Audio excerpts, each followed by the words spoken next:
al comenzar el día. Encuéntrese con el Señor temprano por la mañana. Después de despertar, haga una respiración de vida. ¡Oh, Señor Jesús! Es hora de hablar con Dios y disfrutar de su presencia a través de su palabra como el alimento diario.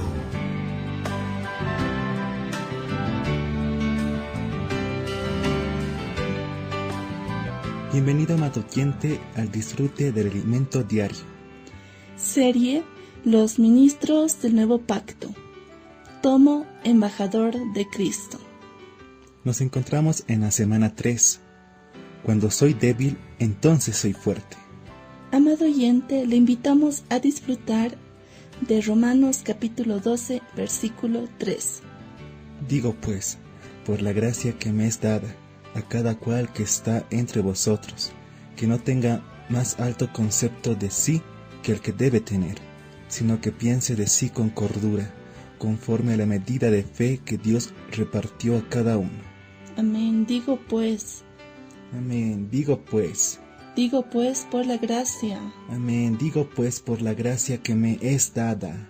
A cada cual que está entre vosotros. Amén. A cada cual que está entre vosotros. Que no tenga más alto concepto de sí que el que debe tener. Amén. Sino que piense de sí con cordura. Amén. Conforme a la medida de fe. Amén. Conforme a la medida de fe. Que Dios repartió a cada uno. Amén. Que Dios repartió a cada uno.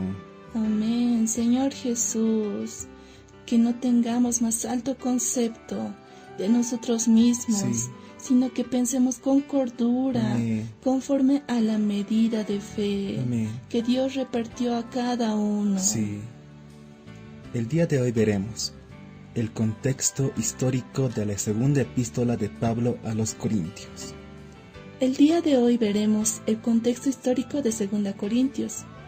La primera visita de Pablo a Corinto fue cuando él levantó la iglesia en aquella ciudad. Después de cierto tiempo, le informaron varias situaciones negativas que hubo allí. En su primera carta a los Corintios, trató con varios de estos asuntos.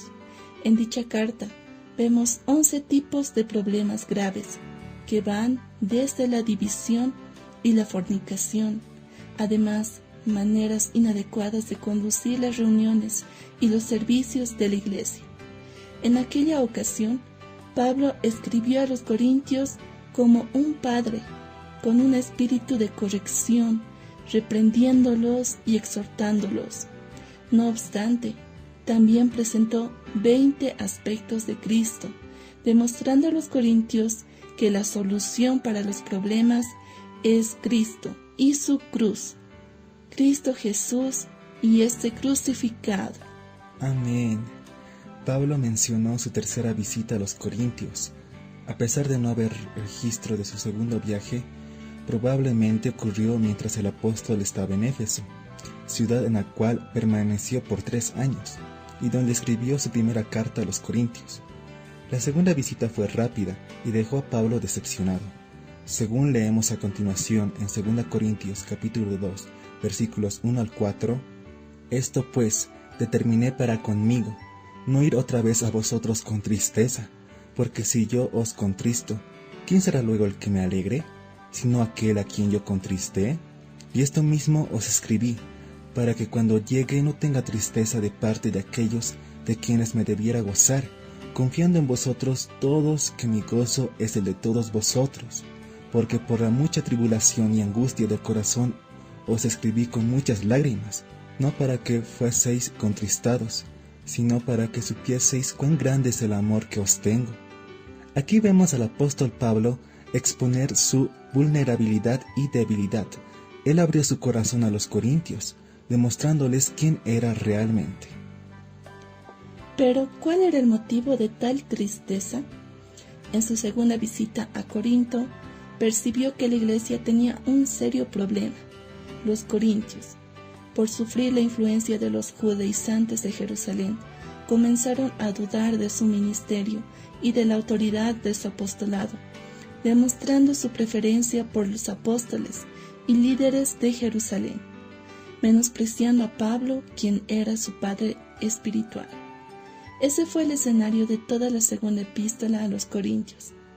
Leamos 2 Corintios capítulo 10, versículo 13. Pero nosotros no nos gloriaremos desmedidamente, sino conforme a la regla que Dios nos ha dado por medida, para llegar también hasta vosotros.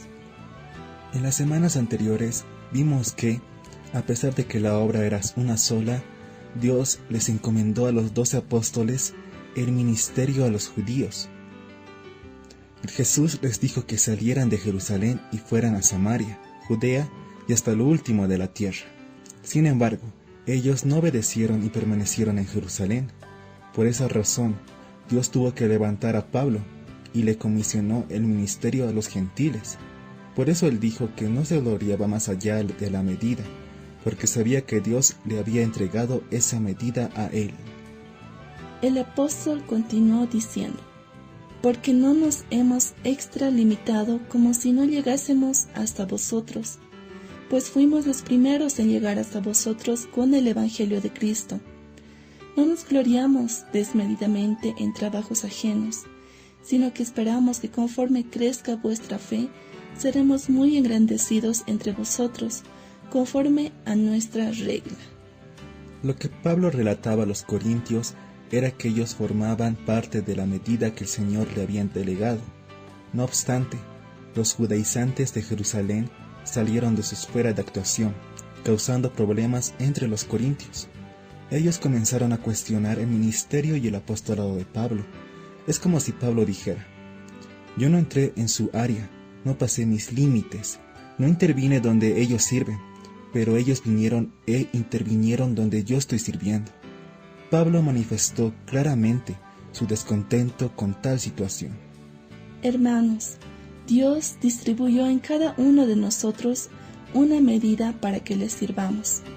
Así como el apóstol Pablo, debemos respetar el límite de actuación que el Señor nos demarcó, sin excedernos de nuestra línea. Es así como nos ponemos bajo su restricción. Como vimos anteriormente, lo que tenemos en la vida de la iglesia es un camino angosto y una puerta estrecha. No tenemos libertad para hacer lo que queremos. Lamentablemente, en el medio cristiano hay mucha autopromoción. No obstante, sigamos el ejemplo del apóstol Pablo, quien se sometió al límite que Dios le impuso. De la misma manera, podemos citar a nuestro amado hermano Don Yulan, que ya nos dejó, quien jamás se autopromocionó, sino, por el contrario, siempre se ponía bajo la restricción del Señor.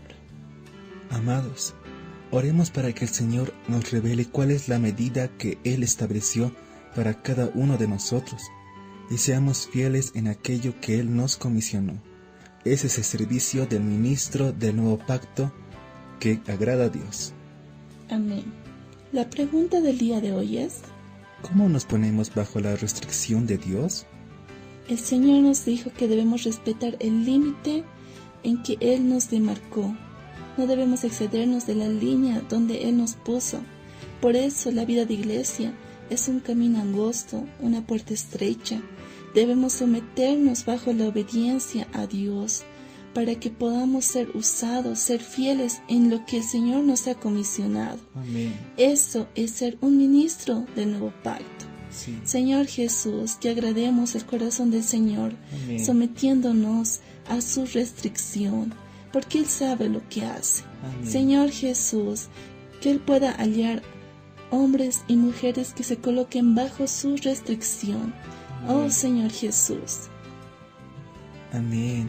Amado oyente y amado hermano, por eso, no tenga más alto concepto de sí que el que debe tener, sino que piense de sí con cordura, Amén. conforme a la medida de fe que Dios repartió a cada uno. Oh Señor Jesús. Aleluya.